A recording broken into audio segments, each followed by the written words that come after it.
Hello friends, आज हम देखेंगे B Pharma fourth semester organic chemistry important question unit 1 to unit 5। Unit 1 में जो पहला क्वेश्चन इंपॉर्टेंट है वो है write in detail about RA system या DL system of nomenclature of optical isomerism या फिर isomers.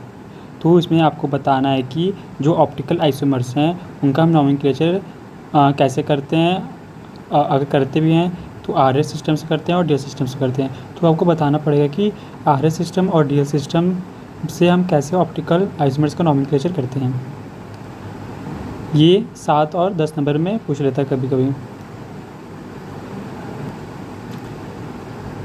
Second question, what is racemic modification, how can you resolute racemic mixture. तो इसमें आपको बताना पड़ेगा कि रेसमिक मॉडिफिकेशन क्या होते हैं एंड हम इसको रिसोल्यूट कैसे करते हैं।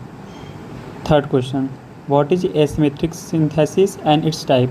तो इसमें बताना होगा कि जो एसिमेट्रिक सिंथेसिस होता है वो क्या होता है और उसके 2 टाइप्स होते हैं, पार्शियल एंड एब्सोल्यूट। तो आपको उसको डिटेल लिखना होगा। Fourth question, right reaction of chiral molecules. तो आपको पहले आपको बताना पड़ेगा कि जो कायरल मॉलिक्यूल्स है वो क्या होते हैं, फिर उनके रिएक्शन देने पड़ेंगे।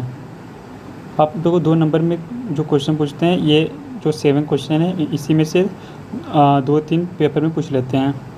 जैसे पहला पूछेगा ऑप्टिकल आइसोमेरिज्म में क्या होते हैं, आपको बताना पड़ेगा कि 2 नंबर में लिखना है, तो 4 लाइन आप लिख सकते हैं इसमें।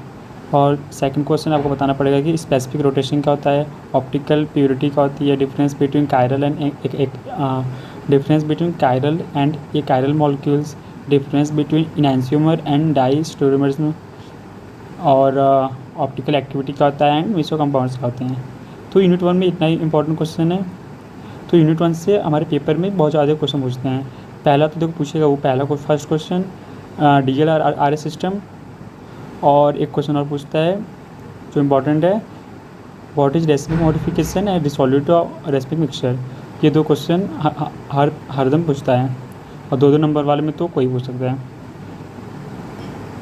यूनिट 2 में पहला क्वेश्चन देखते हैं, what are various nomenclature of geometrical isomerism या फिर आइसोमर्स। तो इसमें आपको बताना पड़ेगा कि जो वेरियस नॉमेनक्लेचर है जियोमेट्रिकल आइसोमर्स के बारे में आपको लिखना पड़ेगा। Second question, discuss the stereo specific and stereo selective reaction. तो आपको बताना पड़ेगा कि जो स्टीरियो स्पेसिफिक रिएक्शंस हैं और स्टीरियो सेलेक्टिव रिएक्शन है उनका डिफरेंस क्या है, या फिर उनके बारे में आप लिख सकते हैं या फिर डिफरेंस में लिख सकते हैं।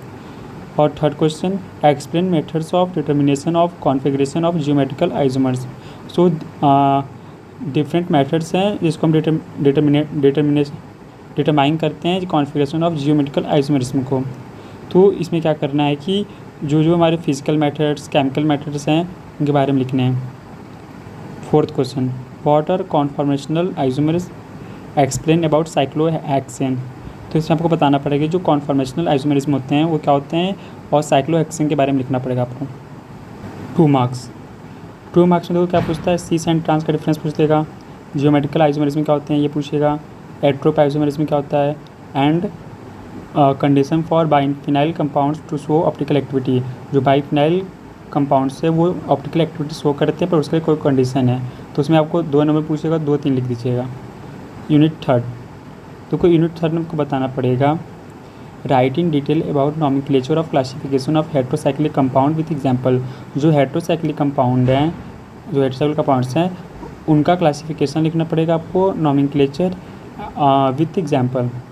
Second question, write down the synthesis, reaction and medicinal uses of pyrrole, furan and thiophene. तो इसमें आपको पायरोल, फ्यूरॉन एंड थायोपिन का synthesis, reaction and medicinal use लिखना पड़ेगा। वो अकेले पूछता है पेपर में, कभी 10 नंबर में पूछ लेगा, कभी 7 नंबर पूछता है। और तीसरा क्वेश्चन क्या है, third question, compare the relative aromaticity and activity between the pyrrole, furan and thiophene. आपको इसमें कंपेयर करना होगा कि किसकी रिलेटिव एरोमेटिसिटी ज़्यादा है या फिर किसकी रिएक्टिविटी ज़्यादा है, पायरोल की ज़्यादा है कि फ्यूरॉन की ज़्यादा है कि थायोपिन। तो आपको इसमें कंपेयर करना पड़ेगा। यूनिट 4 में आपको डिफरेंट कंपाउंड्स दिए होंगे जिनके बारे में आपको लिखना होगा सिंथेसिस, उनके रिएक्शन एंड मेडिसिनल यूजेस, जैसे imidazole, thiazole, pyridine, pyrimidine, azepines, pyrrole, indole and quinoline and isoquinoline. तो इसमें आपको सबके बारे में लिखना होगा, उनका synthesis, reaction and medicinal uses. तो यूनिट 4 में इतना ही इंपॉर्टेंट क्वेश्चन है। सभी कंपाउंड के बारे में आप पढ़ लीजिएगा, इनकी सिंथेसिस कैसे करते हैं, रिएक्शन क्या होता है, मेडिसिनल क्या होता है, बस। यूनिट 5 देखो, यूनिट 5 में हमारा पास बहुत सारे रिडक्शन दिए हैं, 8 9 मतलब रिडक्शन, ऑक्सीडेशन एंड रीअरेंजमेंट दिए हैं। तो 9 में से आपको 4-5 इंपॉर्टेंट है वो पढ़ लेना है। तो मैं आपको बताता हूँ कौन कौन से इंपॉर्टेंट है। देखो, पहला क्वेश्चन क्या बोल रहा है कि give definition and reaction mechanism of Wolff Kishner reduction and Clemmensen reduction. तो जो वोल्ट-किर्शनर रिडक्शन क्या होता है, क्रीमेंसन रिडक्शन क्या है, उनके मैकेनिज्म लिखने पड़ेगा, उनका डेफिनेशन क्या होते हैं। Second question, give reaction and mechanism for Schmidt rearrangement and Beckmann rearrangement. तो इन दोनों के बारे में आपको उनका रिएक्शन एंड मैकेनिज्म लिखना पड़ेगा। Third question, discuss the reaction and mechanism of metal hydride reduction. जो मेटल हाइड्राइड रिडक्शन है उनके रिएक्शन लिखिए और उनके मैकेनिज्म लिखिए।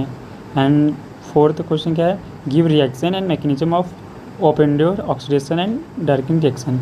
जो ओपेंडोर ऑक्सीडेशन है एंड डार्किंग रिएक्शन के बारे में उनका रिएक्शन और मैकेनिज्म लिखना पड़ेगा। और वो 2 मार्क्स में क्या पूछता है, 2 मार्क्स से पूछेगा कि 2 नंबर में पूछ देगा कि जो बर्स्ट रिएक्शन है उनमें कौन सा रिएजेंट यूज़ कर रहे हैं और वो क्या होता है। और सेकंड में क्लेसन स्कीमेटेड कंडीशन रिएक्शन क्या होता है, ये या इसमें पूछ सकता है इसके रिएजेंट क्या है। और थर्ड क्वेश्चन क्या है, इंपॉर्टेंस क्या है लिथियम एल्युमिनियम हैलाइड के इन मेटल हाइड्राइड रिएक्शन। जो मेटल हाइड्राइड रिएक्शन है उसमें लिथियम एल्युमिनियम हैलाइड के इंपॉर्टेंस क्या है।